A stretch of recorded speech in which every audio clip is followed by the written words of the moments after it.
ఐసోట్రెటినైన్ ఎందుకు వాడతాము, అది వాడే ముందు తీసుకోవాల్సినటువంటి జాగ్రత్తలు ఏమిటి, దానివల్ల వచ్చేటువంటి అడ్వర్స్ ఎఫెక్ట్స్ ఏంటి అనేటువంటి విషయం గురించి మనం మాట్లాడుకుందాం.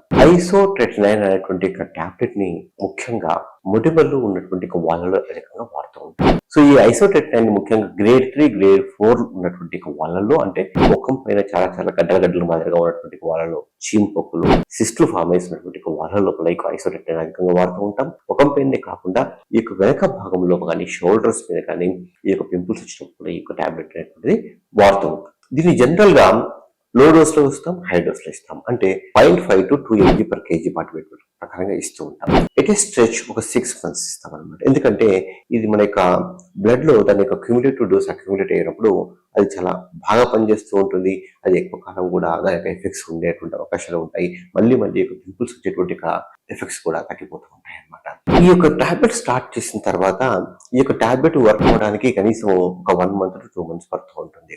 సివియర్ యాక్టివ్ ఉన్నటువంటి వాళ్ళలో కాకుండా కూడా రొటీన్ కన్వెన్షనల్ ట్రీట్మెంట్ ఇచ్చినప్పటికీ కూడా ఈ యొక్క పింపుల్స్ తగ్గకుండా అట్లే ఉన్నటువంటి వాళ్ళలో కూడా ఈ యొక్క టాబ్లెట్ అనేటువంటిది వాడుతూ ఉంటాం. టాబ్లెట్ స్టార్ట్ చేసే ముందు ఏంటంటే కొన్ని బ్లడ్ టెస్ట్ చేస్తుంటాం. కంప్లీట్ బ్లడ్ పిక్చర్ కావచ్చు, లివర్ ఫంక్షన్ టెస్ట్ కావచ్చు, ఫాస్టింగ్ లిపిడ్ ప్రొఫైల్ కావచ్చు.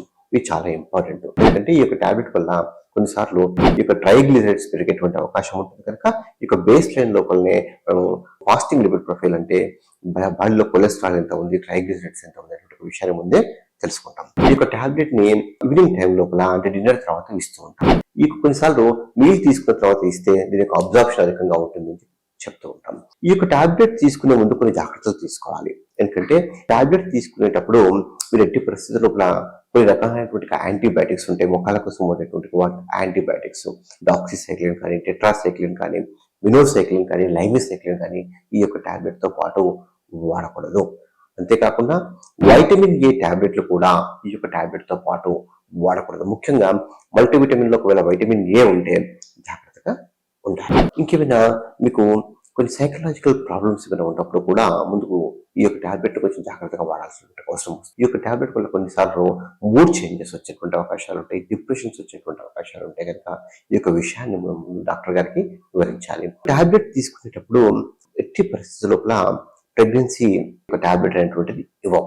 ఎందుకంటే ఇది టెరటోజెనిక్, అంటే పుట్టబోయేటువంటి బిడ్డకు కొన్ని సైడ్ ఎఫెక్ట్స్ ఉంటాయి కనుక ఈ యొక్క టాబ్లెట్లు ప్రెగ్నెన్సీ ప్లాన్ చేసుకున్నప్పుడు కానీ, డ్యూరింగ్ ప్రెగ్నెన్సీలో కానీ ఒక టాబ్లెట్ ని ఎట్టి పరిస్థితుల్లో మేము ఇవ్వడానికి వీలు పడదు. చాలా మంది డౌట్ ఎక్స్ప్రెస్ చేస్తుంటారు ఏంటంటే మా యొక్క అమ్మాయి అన్మ్యారీడే కానీ ఈ యొక్క టాబ్లెట్ ఇప్పుడు తీసుకుంటే ఫ్యూచర్ లో తనకి యొక్క ప్రెగ్నెన్సీ మీద ఏమైనా ఎఫెక్ట్ ఉంటుందా అనే విషయాన్ని ఎక్స్ప్రెస్ చేస్తూ ఉంటారు. కానీ అలాంటి ఎఫెక్ట్ ఏమీ ఉండదు. ఆ టాబ్లెట్ తీసుకున్నప్పుడు మాత్రమే ప్రెగ్నెంట్ కాకూడదు. కానీ టాబ్లెట్ తీసుకున్న తర్వాత ఒక 1 month ఆపేసిన తర్వాత ఒక 1 month తర్వాత ప్రెగ్నెన్సీ అయితే స్టడీస్ లోపల ఎలాంటి ఎఫెక్ట్స్ అనేటువంటివి లేవు. ఒకసారి మీకు పారాబెన్ అలర్జీ కానీ, సోయా అలర్జీ కానీ, పీనట్ అలర్జీ కానీ ఉన్నప్పుడు కూడా డాక్టర్ గారికి ముందే ఒక టాబ్లెట్ గురించి వివరించాలి. టాబ్లెట్ తీసుకుంటున్నప్పుడు లిప్స్ డ్రై అయ్యేటువంటి అవకాశాలు ఉంటాయి. సో దానికి లిప్ బామ్ వాడుకుంటూ ఉండాలి. కొన్నిసార్లు ఈ యొక్క ఐస్ డ్రై అవుతూ ఉంటాయి. ఐస్ డ్రై అయినప్పుడు ఎవరైనా కాంటాక్ట్ లెన్స్ వాడేటువంటి వాళ్ళు ఉన్నప్పుడు చాలా కొంచెం ఇబ్బందికరంగా ఉంటుంది అనమాట. నోస్ డ్రై అవుతూ ఉంటుంది. ఈ యొక్క టాబ్లెట్ తీసుకున్న తర్వాత డే టైం లోపల మీకు సన్లైట్కి వెళ్ళినప్పుడు కొందరు లోపల టాబ్లెట్ తీసుకున్నప్పుడు ఫోటో సెన్సిటివిటీతో పాటు కొన్నిసార్లు వాళ్ళకి ఫేస్, బాడీ అంతా కూడా బాగా డ్రై అవుతూ ఉంటుంది.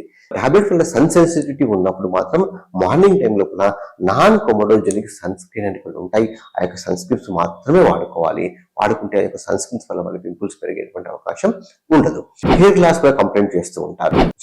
కొందరిలో ఈ యొక్క టాబ్లెట్ వల్ల టీలోజన్ ఎఫ్లూమ్ వచ్చేటువంటి అవకాశం ఉంటుంది అనమాట. సో వాటికి కూడా సైమల్టేనియస్ గా మెడిసిన్స్ వాడితే మంచిది. కొన్నిసార్లు ఏమవుతుందంటే ఇంతకు చెప్పినట్లు వైటమిన్ ఏ టాబ్లెట్ తో పాటు ఈ యొక్క టాబ్లెట్ వేసుకున్నప్పుడు ఇంట్రాక్రైనియల్ హైపర్ టెన్షన్ అంటే లోపల ప్రెషర్ పెరిగిపోయేసి అప్పుడు వాళ్ళ కొందరికి హెడేక్ వచ్చేటువంటి అవకాశాలు ఉంటాయి అన్నమాట. సో అందుకే కొంచెం జాగ్రత్తగా ఉండాలి. కొన్నిసార్లు ఏమవుతుందంటే కొందరు పేషెంట్స్ లోపల కొంచెం నైట్ విజన్ కూడా ఎఫెక్ట్ అయ్యేటువంటి అవకాశం ఉంటుంది. అట్లా మన ఎఫెక్ట్ అవుతూ ఉంటే మాత్రం ఇమీడియట్ గా మీరు ఒక డాక్టర్ ని సంప్రదించాలి. అంతేకాకుండా కొందరు ఏంటంటే ఎక్సర్సైజ్ అధికంగా చేసేటువంటి వాళ్ళ లోపల కూడా కొన్నిసార్లు ఈ యొక్క టాబ్లెట్ వల్ల మసిల్ పెయిన్స్ వచ్చేటువంటి అవకాశాలు కూడా ఉంటాయి. ఎట్టి పరిస్థితుల లోపల ఈ యొక్క టాబ్లెట్ మీద వేసుకున్నప్పుడు బ్లడ్ డొనేషన్ చేయకండి.